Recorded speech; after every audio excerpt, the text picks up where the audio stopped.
My guest today is a gym owner from New Jersey who refused to close his gym during the COVID lockdowns. He is now running for Congress in the 3rd Congressional District in New Jersey. Very pleased to welcome Ian Smith. Ian, are you ready to roar? I'm ready to roar. Let's do it, man. Glad to be here.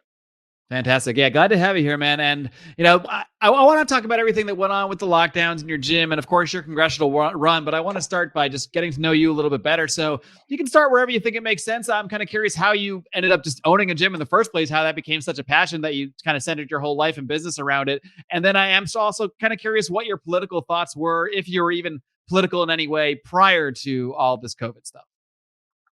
Sure. So my name is Ian Smith. I'm one of the co-owners of the now infamous Tillage Gym Belmar in New Jersey, otherwise known as Governor Murphy's favorite gym. I have been a health enthusiast and something of a fitness buff, I guess you could say, for quite a long time. It was something that saved me during a very, very dark time in my life, where I didn't have a whole lot of direction. And health, wellness, exercise, fitness, eating well, the whole nine, the whole top to bottom, soup to nuts kind of fitness world really saved me from a very dark path that I was heading down. Never had a great appreciation for my body and the things that it was capable of, and I kind of always treated myself like crap for years and years and years. And a traumatic sort of incident changed that for me, and I started really appreciating what you can do both with your body and your mind when you treat it right and give it the tools and resources that it needs to sort of flourish. And I got into fitness for that reason, and it sparked a passion in me that I wanted to share with other people. Like I said, it saved me from a very bad place. It made me a much better person. It taught me a lot. Not only did it get me healthier physically, it got me, I would say, smarter and better in pretty much every sense of the word. And, I wanted to share that with the world. I actually did about 5.5 years in prison. When I was 20 years old, I got out when I was about 26. And everybody kept telling me to get a real job, get a real job, get a real job, go back to school, all these things. And that was the path I was on before. I was on the path to get a 9 to 5. I was on the path to a bachelor's degree or a master's degree or whatever I was doing in college, besides partying. And, I just wanted to train people, just wanted to help people get strong. And that's what I did. And I worked in gyms for years, kind of every possible position you could do, from cleaning the bathrooms and changing the trash all the way up to the assistant general manager of the flagship location of a 24-hour fitness in Arizona. And one day somebody walked into my office there very briefly upon getting hired. And he was this guy in a suit from HR. And he basically said, "You're fired. We don't want felons working for us," and that was it was pre-approved, but it came back sort of later from HR, that no matter how good I was at my job, that they didn't want my kind, I guess, representing the company. So that was the last day I ever had a job. I went out and started working for myself. I went back to personal training, which is what I truly loved. I didn't like the management side. I didn't love the sales side of fitness. I liked working hands-on with people, changing their lives. And I actually moved back from New Jersey, or from Arizona, back to my home state of New Jersey shortly thereafter, and I kind of hit the ground running. I was dead broke at the time, just walking away from a very failed and expensive marriage, and sort of licking my wounds. And fitness was the only thing I really knew, and that was my outlet for everything else. So that became my outlet, and my life's work. And I basically just put out at one point on social media, like, "Hey guys, I'm back in Jersey. Anybody needs a trainer, hit me up. I'll come to you." And I spent the better part of a year driving around with a bunch of dumbbells and plastic kettlebells that I had bought from like a TJ Maxx kind of like clearance shelf, all over the state of New Jersey, into New York, Pennsylvania, Delaware. It didn't matter where you were. I would come and train you, whether it was in your house, in a park, in a parking lot. I had like 7 or 8 gym memberships that I would just go to people's gyms and train them. Any business that I could get, I would not say no to it. It got to the point where I was driving around more than I was training because I was so busy. So I opened up a small fitness studio inside of my now partner, his existing store, which was a nutrition store. He had been in business for 25 years, had a very good reputation in the community in general, but especially in the health and fitness space as a real expert.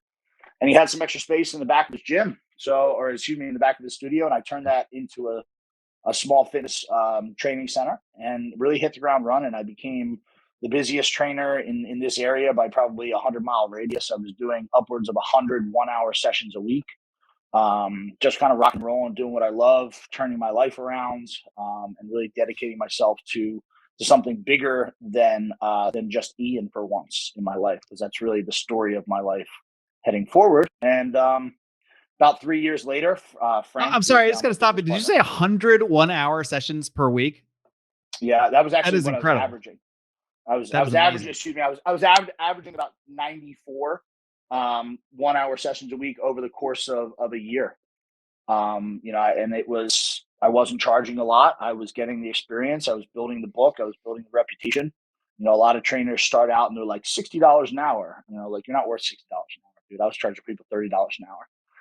And I was getting the work done, and I was building this huge network of people that came to me for advice because I was doing the job. And I learned that actually from my now business partner was, people will come back if it's good work.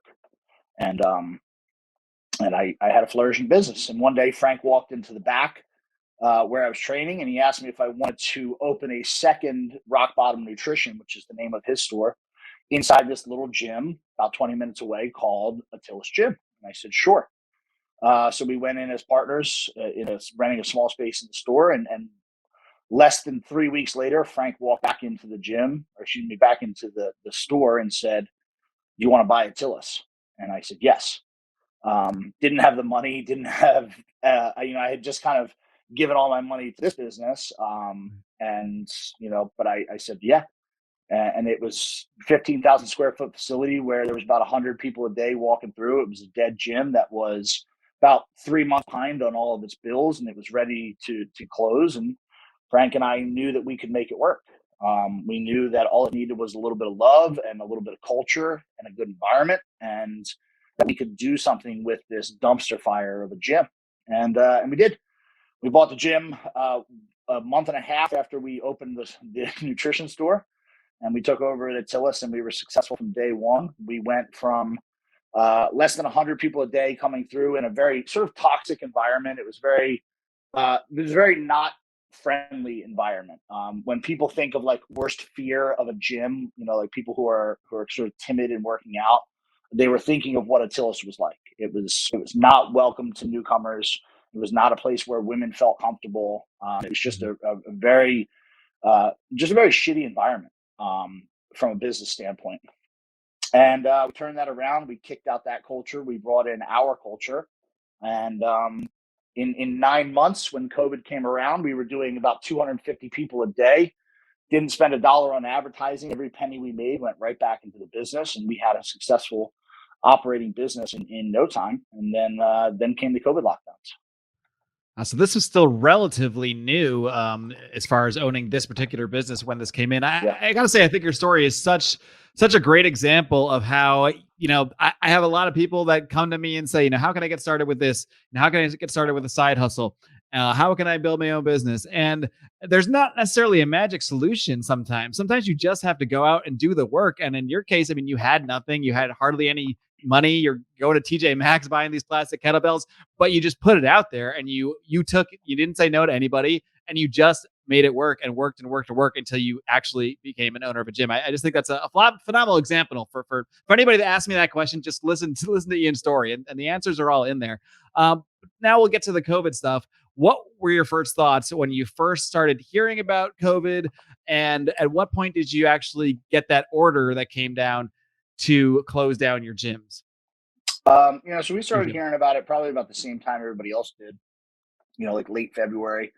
I remember I was actually on a boys' trip. It was a bachelor party to Jackson Hole, Wyoming. We were skiing, and I remember like hearing whispers about it right before. And then I specifically remember sitting in the airport in Jackson Hole with a buddy of mine, and sort of waiting for a plane and watching the news. And the first case in California was reported. And then by the time I had gotten home, there were more and there were more, and there was this ramping up and this sort of, everybody kind of remembers that time where, we were seeing like these obscure videos, quote unquote, from China, where Mhm. like people were just dropping dead in the streets, and we were like hearing just these like this nonstop like horror track. And we were pretty skeptical of it. Um, by no means do I consider myself a smart person, but I have a hefty dose of skepticism towards pretty much anything that the media says. I've kind of always been that way. Same thing goes for politicians. It's just, I think at a very early age, I sort of caught on to the BS. I was a big fan of Ron Paul in my college years, and he kind of just opened me up to the very obvious reality when you look at it, that most politicians are pieces of shit, and they're just they don't have the best interests of the people in mind. They really don't. So when we started hearing all this, Frank and I were very skeptical, but of course you don't know a whole lot. There's this novel quote unquote coronavirus, and we were watching it, and you were hearing the whispers of like martial law was going to take effect and all this like nonsense from around the world. And then we heard, from somebody that does work within the New Jersey government, that shutdown was coming. And to be honest, that's terrifying.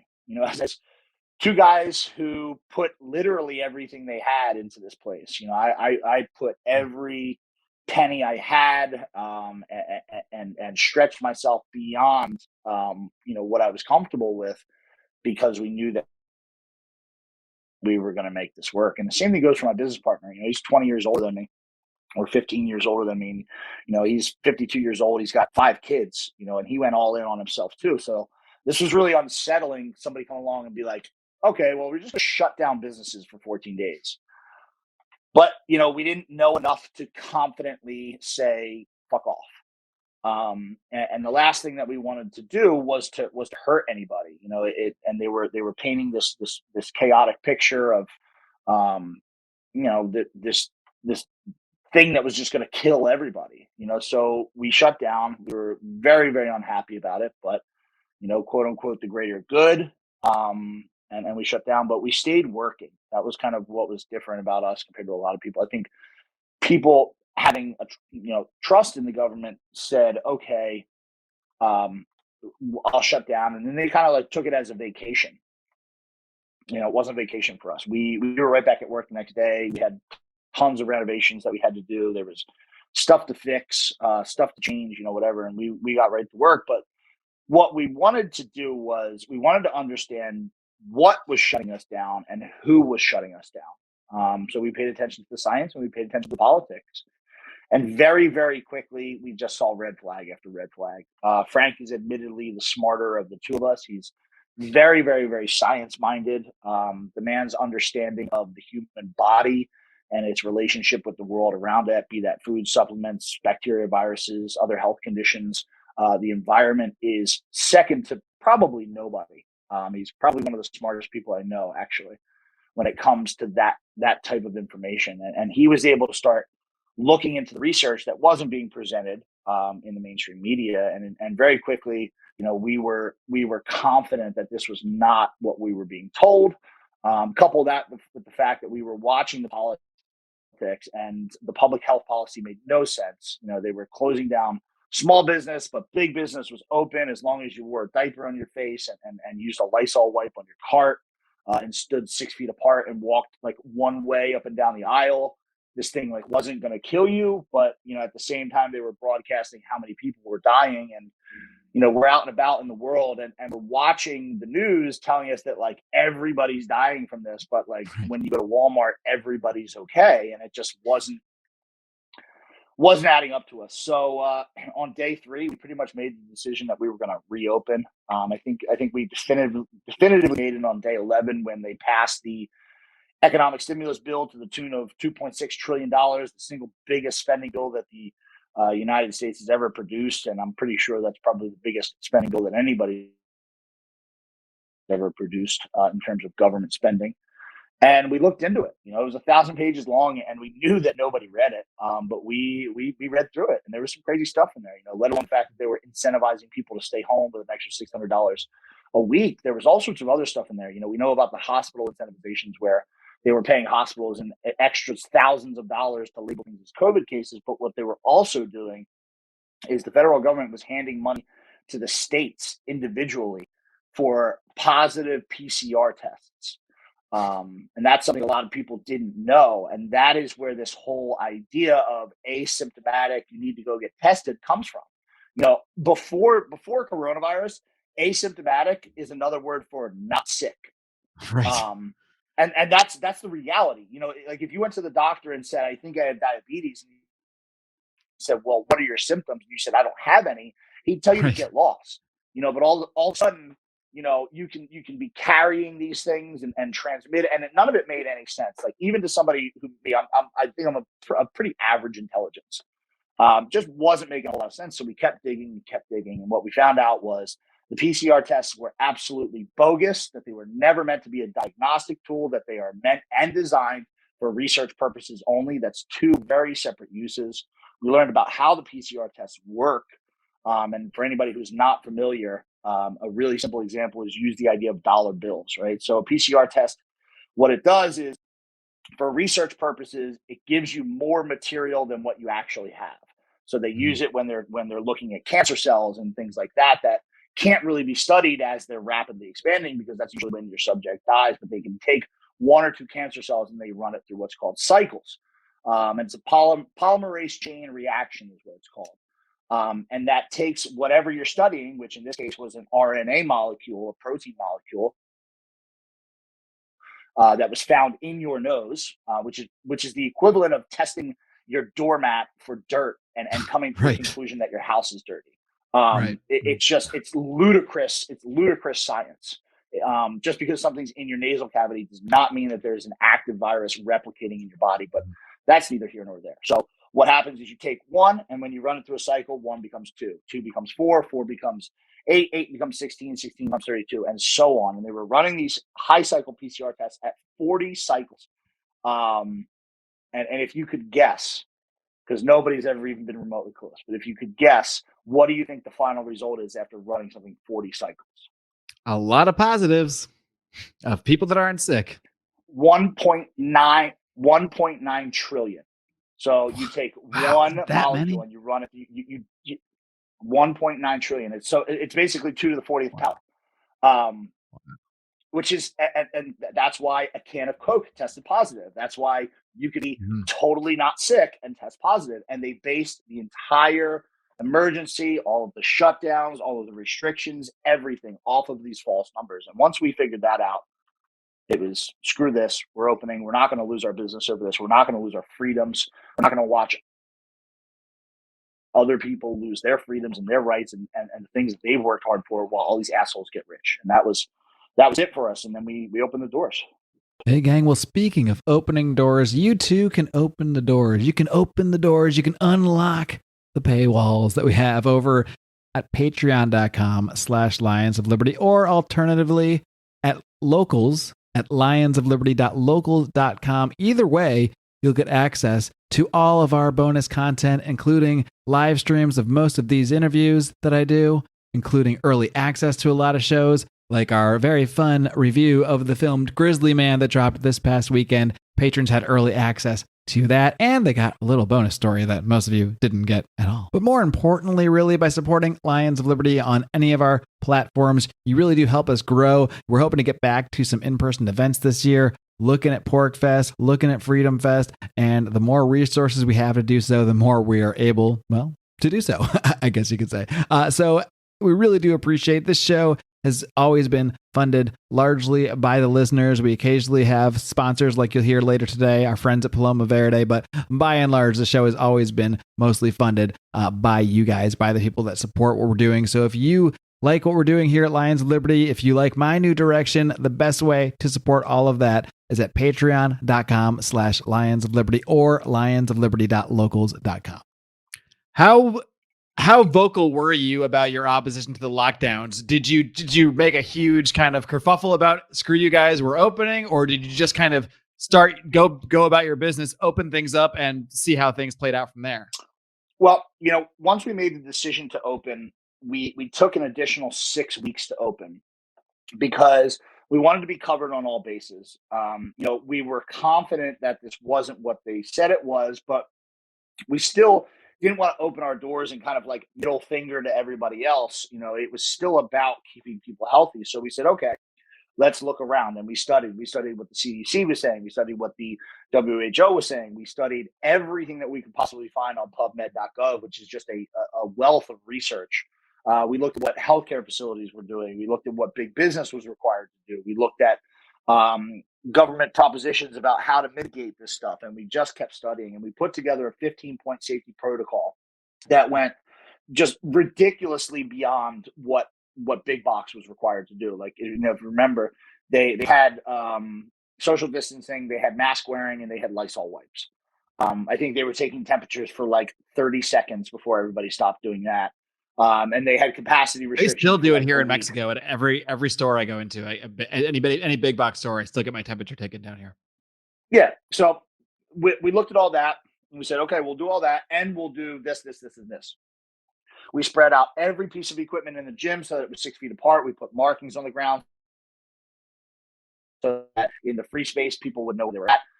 We had a spray bottle for every single person who walked in the door, with a hydrogen peroxide based cleaner, which was fully safe to be used around humans and to be used in large quantities. And it killed coronavirus on surfaces in like less than 3 seconds. We brought in new air filters in our HVAC system. We brought in air purifiers that were specifically designed to scrub the air of viruses and bacteria, again, using water vapor that basically splits water into OH molecules, again, peroxide molecules. We were circulating 32,000 cubic square feet of air every 30 minutes in the gym. Nobody in the country did that. We had capacity restrictions at first. We had all sorts of other things. Each person had their own spray bottle. There was hourly cleanings going around, every 2 hours we would go around and we would deep clean the gym. We'd just kind of pause it real quick and just everybody would clean it. You name it, we did it. We even put our own contact tracing system in place. We were taking temperatures. We had people answering questionnaires. Had they been in contact, this, that. We knew who was in the gym, when they were there, and we had a track record of it all the way through. And we made the announcement that we were going to open 1 week before, and that was 7 weeks into lockdown. And I just basically came on Instagram and just said, hey, Frank and I have made the decision that, we're going to open. And it was a 9-minute speech I gave. I think I wrote it like 40 times before I came to a final draft. And it was basically the who, what, and why we were doing this, and how we were going to do it, and how we were going to keep people safe. And because it wasn't about defiance at that point. It was about government was telling us that there was a problem, but they weren't coming to any sort of solution. They weren't offering any aid. What they were offering was bogus. It was a lie all the way through. They said they'd be there, blah, blah, blah.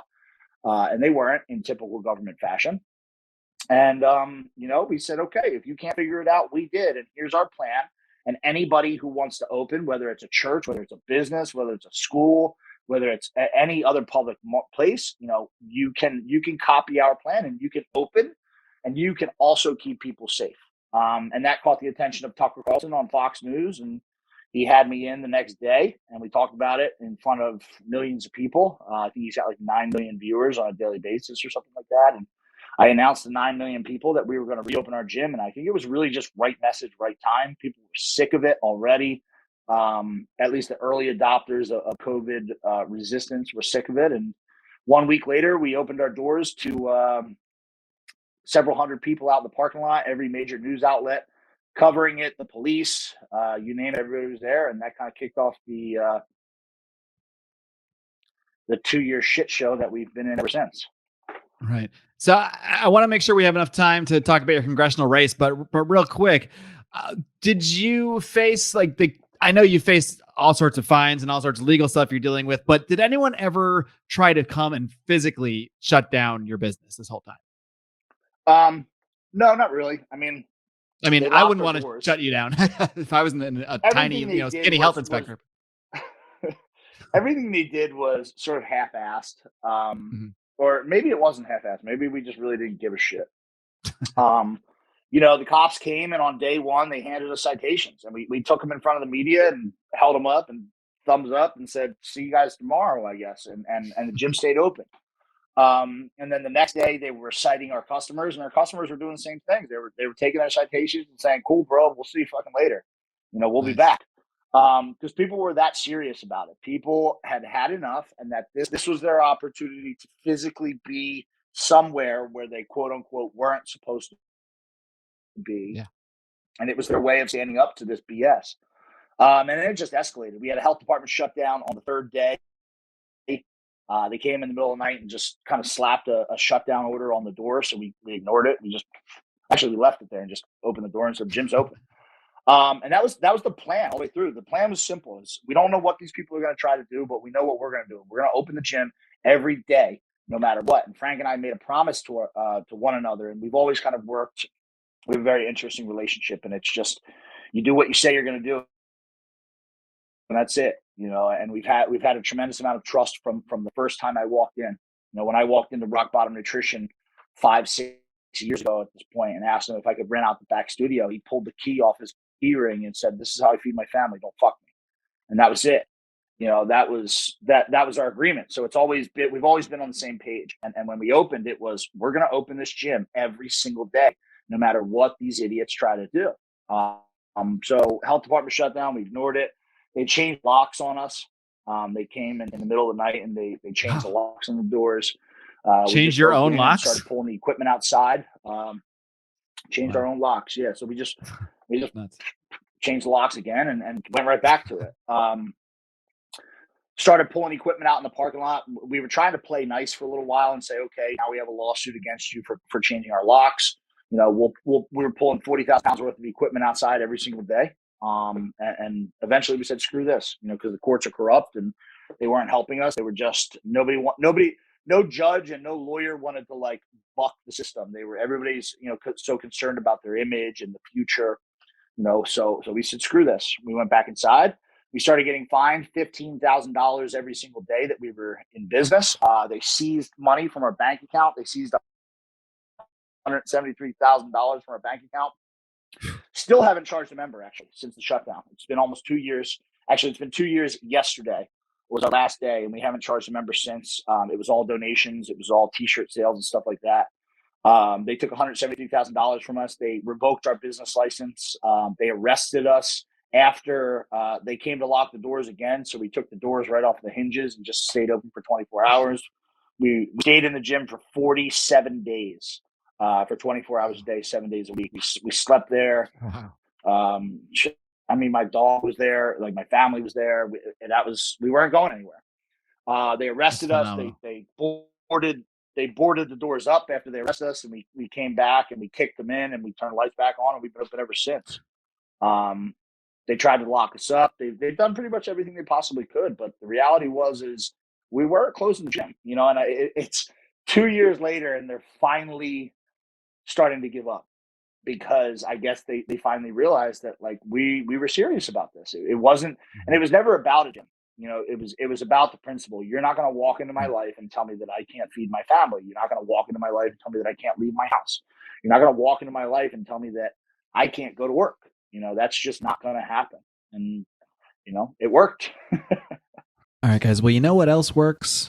What do you think of these transitions today, by the way? Are these working? What else works is the incredible CBD products from our friends Carlos and Vanessa Abelar at Paloma Verde. You can find them at palomaverdecbd.com. These are two wonderful people, liberty lovers. I've been on Carlos's show too, Los Libertinos. Check that out as well. But these guys are a small family business that are providing an excellent product. So isn't that something you'd want to support? And let me tell you about CBD. If you're working out of the gym, if you're anything like Ian, working that hard, my God, you probably have some aches, some pains, some sore muscles, some knots, and that sort of thing. Man, I get this terrible knot in my upper right shoulder. And the CBD salves, like nothing helps this thing. Like nothing helps this thing. The CBD salves actually from Paloma Verde actually did calm it down. And boy, eat a couple of those gummies. The gummies are freaking delicious. They're almost too delicious would be my only criticism. The gummies are so delicious that you almost just want to sit there and eat the whole thing. And you really shouldn't do that. Although you would be okay, because the great thing about CBD, it does not knock you out. It doesn't really make you loopy or anything like that. It is the non-psychoactive portion of the marijuana plant. So you're not going to get high or anything like that, but it is going to help with inflammation, helps you relax a little bit, helps with stress. So I highly recommend checking out PalomaVerdeCBD.com, not just because they're a sponsor of the show, but also because we have a tremendous discount for you, a 20% off discount and free shipping for any order over $75. All you got to do, put some delicious products. They might not all be delicious. Sometimes some of them just go on your skin, You order some great products, some great CBD products from PalomaVerdeCBD.com. Put in your discount code ROAR, ROAR, ROAR, and get 20% off that order plus free shipping. So head over to PalomaVerdeCBD.com. Do not forget that discount code ROAR at checkout. That's incredible, Ian. And we have just a couple of minutes left, so I want to make sure you can touch on your congressional campaign. So get into that in whatever way you like. What inspired you to take this whole experience and actually run for Congress, and what kind of lay out what your campaign entails? Sure. So during all of this, I became, I guess, a bit of a public figure. It was tons of requests coming in for our help with other causes or related causes, and a lot of them would be me coming and speaking and kind of just telling the story and inspiring others and teaching people how it's done in terms of resisting government oppression. So I've had the opportunity to speak for a year and a half now all over the country. I've spoken in front of several 100,000 people at this point. I've spoken everywhere from New Jersey to the middle of nowhere, Oklahoma, to California, to in front of hundreds of thousands of people in DC after the election.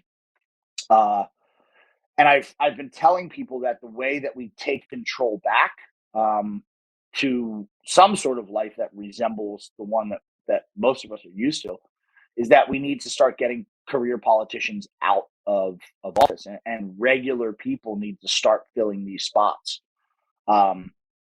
We didn't get here overnight. We got here by electing these idiots over and over again. And we have a cultural problem where we only pay attention to politics during the election season.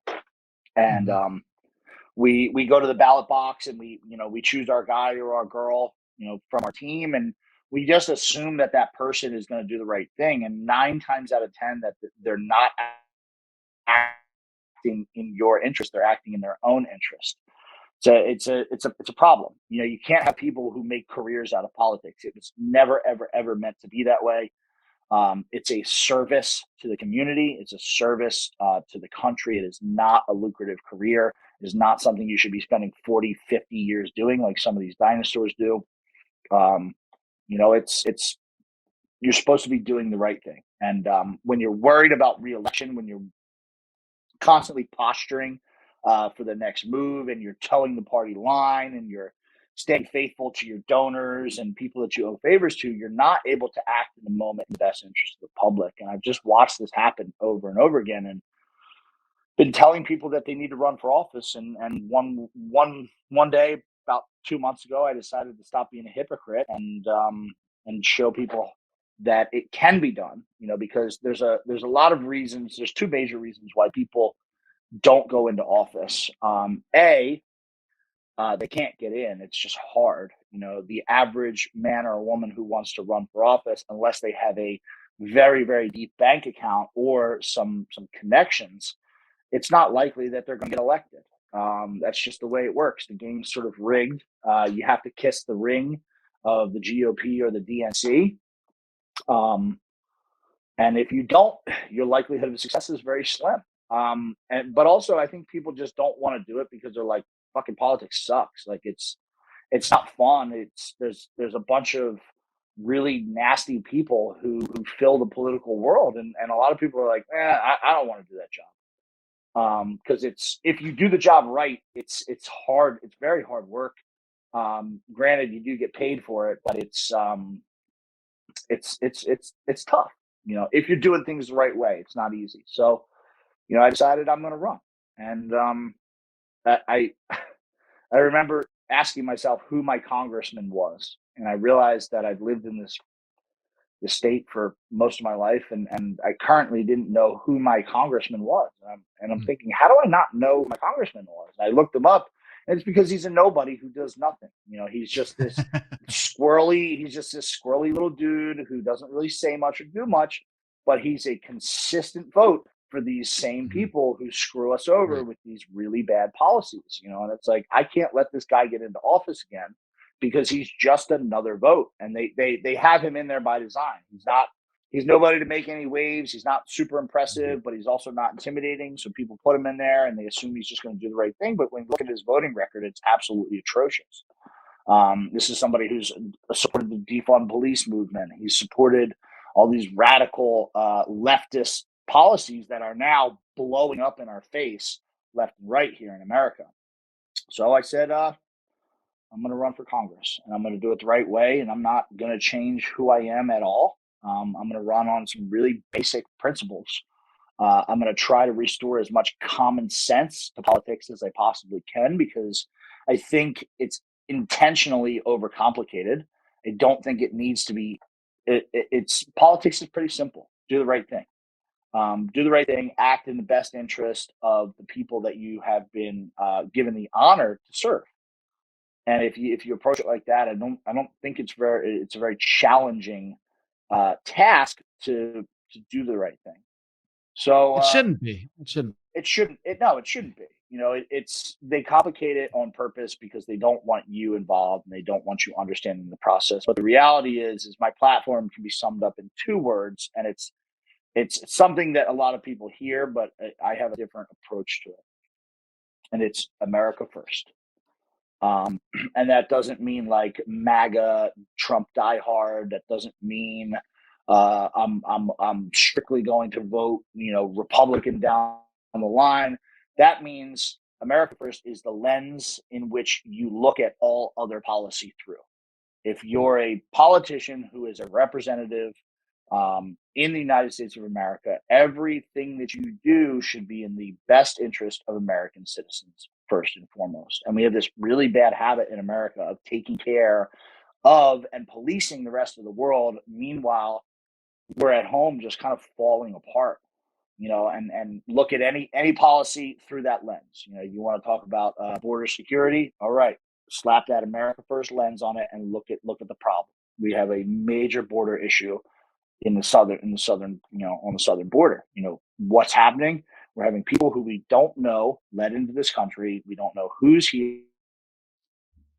We don't know how many are here. We don't know what they're doing here.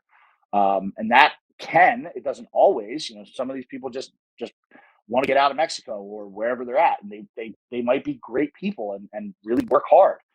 Some of them are assholes, and we don't want the assholes. And that's why we have a legal process for immigration. And is it perfect? But no, but you can deal with that.